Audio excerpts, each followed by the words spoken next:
എല്ലാവർക്കും നമസ്കാരം. സോജയാണ് കേട്ടോ. ഇന്ന് നമ്മൾ ബീഫ് കൊള്ളിയിട്ട് വരട്ടിയതാണ് നമ്മളിന്ന് ഉണ്ടാക്കുന്നത്. അപ്പോൾ അതിന് വേണ്ടിയിട്ട് ഞാനിവിടെ ഒരു കിലോ ബീഫ് എടുത്ത് വെച്ചിട്ടുണ്ട്. അതിൻ്റെ കൂട്ടത്തിൽ നമ്മളിത് വേവിക്കാനായിട്ട് ഒരു ചെറിയ സവാള എടുത്തിട്ടുണ്ട്, ചരിഞ്ഞ് വെച്ചിട്ടുണ്ട്, അത് ചേർക്കണം. ഒരു ചെറിയ ഇഞ്ചി കഷ്ണം, 3-4 അല്ലി വെളുത്തുള്ളി, ഒരു 3-4 പച്ചമുളക്, കുറച്ച് കറിവേപ്പില, പിന്നെ നമ്മൾ കുറച്ച് മഞ്ഞൾപ്പൊടിയും ഒരു സ്പൂണോളം കുരുമുളക് പൊടിയും ചേർക്കുന്നുണ്ട്. ഇതെല്ലാം ചേർത്തിട്ട് നമ്മളതിൽ ആവശ്യത്തിന് ഉപ്പും കൂടി ചേർക്കും. അത് ഉപ്പ് ചേർത്തിട്ട് നമ്മൾ ഒരു 2 ടേബിൾ സ്പൂണോളം വെളിച്ചെണ്ണയും കൂടി ചേർത്തിട്ട് ഇതെല്ലാം കൂടി നന്നായി ഒന്ന് മിക്സ് ചെയ്യാം. ആ ഇറച്ചിയിലേക്ക് ഒന്ന് നല്ലപോലെ മിക്സ് ചെയ്തെടുത്തിട്ട് നമ്മൾ ഇതിൽ വേറെ വെള്ളമൊന്നും ചേർക്കരുത്. നമ്മൾ അങ്ങനെ തന്നെ നമ്മൾ പ്രഷർ കുക്ക് ചെയ്യണം നമ്മൾ ചെയ്യണത്. നിങ്ങൾ ഇറച്ചി എടുക്കുമ്പോൾ നമുക്ക് ഈ ഇറച്ചിയിൽ കുറച്ചൊരു നെയ്യുള്ളൊരു ഇറച്ചി എടുക്കുക. കാരണം വെച്ചാൽ നമ്മൾ കൊള്ളിയാണ് ഇതിൽ ചേർക്കണുണ്ടല്ലോ, അപ്പോൾ അതിലേക്ക് ആ നെയ്യൊക്കെ ഒന്ന് നല്ലപോലെ പിടിച്ചിട്ട് നമുക്ക് ആ കൊള്ളി കഴിക്കാനായിട്ട് നല്ലൊരു രസമായിരിക്കും. അപ്പോൾ അതിന് വേണ്ടിയിട്ടാണ് നമ്മൾ അങ്ങനെ. പിന്നെ അതുപോലെ തന്നെ ഇറച്ചി വാങ്ങിക്കുമ്പോൾ ഈ വാരിയലിനോട് ചേർന്നുള്ള ഇറച്ചി വാങ്ങിക്കുക. നമ്മൾ അങ്ങനത്തെ ഇറച്ചി വാങ്ങിച്ചാണ് കേട്ടോ. അപ്പോൾ അതിന് കാണാൻ അത്ര ഭംഗിയൊന്നുമില്ല, എന്നാലും അതിൻ്റെ ടേസ്റ്റ് എന്ന് പറയുന്നത് ബാക്കി ഭാഗങ്ങളെക്കാളും കുറച്ചുകൂടി നല്ലതായിരിക്കും. അപ്പോൾ നമ്മളിനി ഇതൊന്ന് ഇത് നല്ലപോലെ ഒന്ന് മിക്സ് ചെയ്തിട്ടുണ്ട്. ഇനി നമ്മളിതൊന്ന് മൂടിയിട്ട് ഒരു 3 വിസിൽ വരണമായിരിക്കും. ഒന്ന് നല്ലപോലെ വേവിച്ചെടുക്കാം. എനിക്കിവിടെ ഒരു 3 വിസിൽ മതി, കാരണം ഇവിടുത്തെ ബീഫ് വേഗം വെന്ത് കിട്ടാറുണ്ട്. ചിലത് കൂടുതൽ വേവുള്ള ഇതുണ്ടെന്നുണ്ടെങ്കിൽ ബീഫാണെന്നുണ്ടെങ്കിൽ നിങ്ങൾ കുറച്ചുകൂടി ഒരു 3-4 വിസിലും കൂടി കേൾപ്പിച്ച് വേവിച്ചെടുക്കുക ആവശ്യത്തിന്.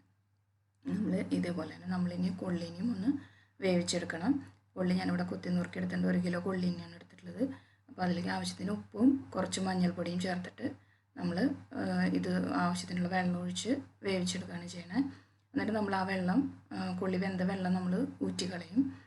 എന്നിട്ട് നമ്മൾ ആ കൊള്ളി മാത്രമാണ് മസാലയിലേക്ക് ചേർക്കണത്. അപ്പോൾ കൊള്ളി നമ്മൾ ഇതുപോലെ വേവിക്കുമ്പോൾ നിങ്ങൾക്ക് വേണമെന്നുണ്ടെങ്കിൽ, ഇപ്പോൾ ഇവിടെ കൊള്ളി നല്ല വേവുള്ള കൊള്ളി തന്നെയാണ്. നാട്ടിലൊക്കെ ആണെന്നുണ്ടെങ്കിൽ ഇങ്ങനെ വേവിച്ച് കഴിയുമ്പോൾ കൊള്ളി പെട്ടെന്ന് തന്നെ വെന്ത് കിട്ടും. എനിക്ക് വേണമെന്നുണ്ടെങ്കിൽ നമുക്ക് വേണമെങ്കിൽ പ്രഷർ കുക്ക് ചെയ്ത് കൊടുക്കാം കേട്ടോ.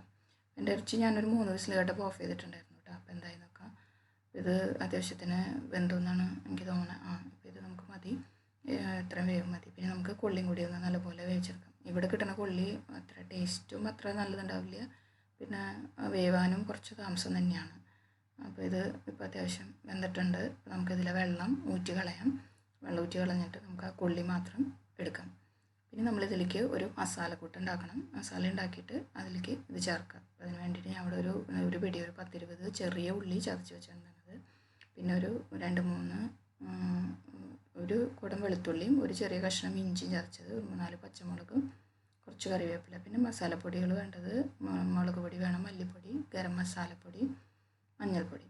ഇത്രയാണ് നമുക്ക് ഈ മസാലയ്ക്ക് വേണ്ടത്. അപ്പം ഇനി നമുക്ക് ഈ എണ്ണ ചൂടായി കഴിയുമ്പോൾ നമുക്ക് ഈ മസാല റെഡിയാക്കാം. അപ്പോൾ ഇഞ്ചി വെളുത്തുള്ളിയും ചതച്ച് വെച്ചേക്കണം. അപ്പോൾ നമ്മൾ നേരത്തെ വേവിക്കുമ്പോൾ ചേർത്തുണ്ട് ഇഞ്ചിയും വെളുത്തുള്ളിയും.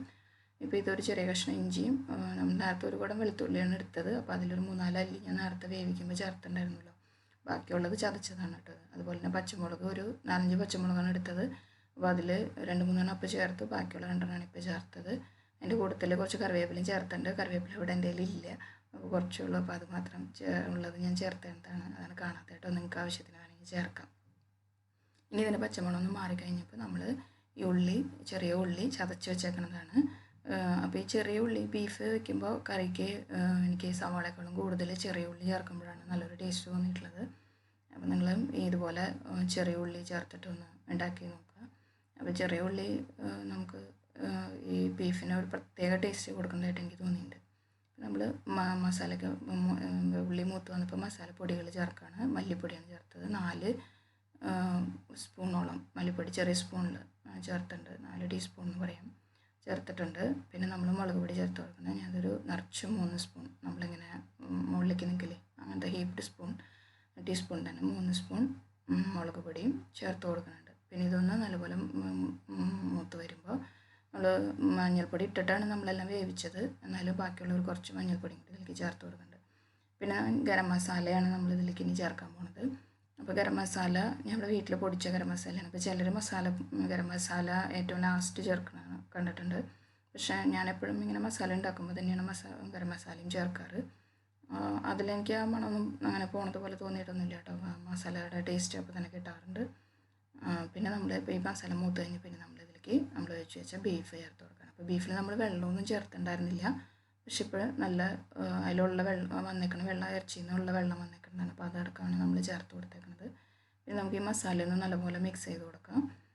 ഈ മസാല ഒന്ന് മിക്സ് ചെയ്ത് കഴിയുമ്പോൾ നമുക്ക് ഇതിലേക്ക് ആ കൊള്ളിയും കൂടി ഒന്ന് ഇട്ടിട്ട് മിക്സ് ചെയ്യാം. നമ്മൾ കൊള്ളി വേവിച്ച് വെള്ളം ഊറ്റി വെച്ചിട്ടുണ്ടായിരുന്നല്ലോ, അപ്പോൾ ആ കൊള്ളിയും കൂടി ചേർക്കാം. അപ്പോൾ കൊള്ളി ഒന്നും കൂടി ഒന്ന് വെന്ത് കിട്ടിയെങ്കിൽ കുറച്ചുകൂടി നന്നായി ഉണ്ടായിരുന്നു എനിക്ക്. പക്ഷേ കൊള്ളി ഇവിടെ ഇത്ര നേരം വേവിച്ചിട്ട് കൊള്ളി ഇത്ര വെന്തിട്ടുള്ളൂ. ഇവിടുത്തെ കൊള്ളി ഇങ്ങനെ വേവണുള്ളൂ. നാട്ടിലൊക്കെ ആണെന്നുണ്ടെങ്കിൽ കുറച്ചുകൂടി ഒന്ന് വേവിച്ച് ചെറുതായിട്ടൊന്ന് ഉടഞ്ഞ് വരണ പരുവല്ലേ, ആ പരുവത്തിൽ നിങ്ങൾക്ക് ചേർക്കാം കേട്ടോ.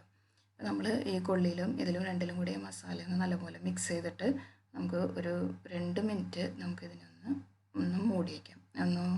ഒരു ആവി വന്നിട്ട് നമുക്ക് ആ മസാല എല്ലായിടത്തിലേക്കും ഒന്ന് മിക്സായി കിട്ടാൻ വേണ്ടിയിട്ടാണ് കേട്ടോ. അപ്പോൾ നമ്മുടെ കൊള്ളിയും ബീഫൊക്കെ റെഡി ആയിട്ടുണ്ട്.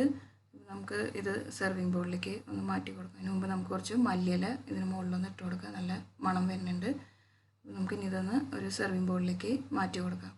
അപ്പോൾ ഇതുപോലെ നിങ്ങളെല്ലാവരും ഈ കൊള്ളിയും ബീഫും ഒന്ന് ട്രൈ ചെയ്ത് നോക്കണം. നിങ്ങൾക്ക് ഇഷ്ടപ്പെട്ടെന്നുണ്ടെന്നുണ്ടെങ്കിൽ ഒന്ന് ലൈക്ക് ചെയ്യുക, നിങ്ങളുടെ കോൺടാക്ട്സിലേക്കൊക്കെ ഒന്ന് ഷെയർ ചെയ്ത് കൊടുക്കുക. അപ്പോൾ ഇതുപോലെ വ്യത്യസ്തമായിട്ട് ഒരു ചെറിയ രുചികളായിട്ട് ഇനി ഞാൻ വരും. അപ്പോൾ നിങ്ങൾ ഈ ചാനൽ ആദ്യമായിട്ടാണ് കാണുന്നുണ്ടെന്നുണ്ടെങ്കിൽ നിങ്ങളിതൊന്ന് സബ്സ്ക്രൈബ് ചെയ്യുക. ഇതുവരെ സബ്സ്ക്രൈബ് ചെയ്യാത്തവരും ഒന്ന് സബ്സ്ക്രൈബ് ചെയ്യുക. എല്ലാവരും ഇത് ട്രൈ ചെയ്യുമല്ലോ അല്ലേ. Thank you.